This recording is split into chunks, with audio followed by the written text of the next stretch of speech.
केंद्र सरकारच्या सर्व योजना तळागाळात पोहोचवा, खासदार विशालदादा पाटील. सांगली जिल्हा नियोजन समिती सभागृह, जिल्हाधिकारी कार्यालय सांगली येथे आयोजित जिल्हा विकास समन्वय व संनियंत्रण समितीच्या बैठकीप्रसंगी सर्व सन्माननीय समिती सदस्य आणि पदाधिकाऱ्यांशी संवाद साधला. जिल्ह्याच्या सर्वांगीण विकासासाठी आवश्यक असणाऱ्या बाबींवर तसेच विविध योजना राबवित असताना येणाऱ्या अडीअडचणींवर सविस्तर चर्चा करीत विभागनिहाय आढावा घेतला. राज्यातील अनेक विभागामध्ये केंद्र सरकारच्या योजना लागू आहेत.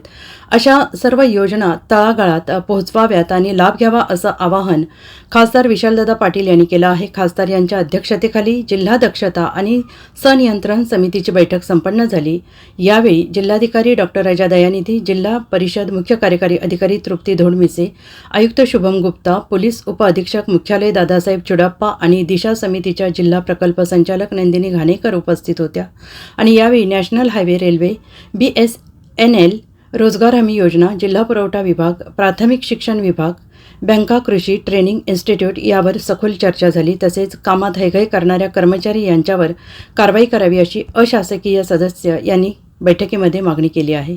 Bureau report, SVN Marathi.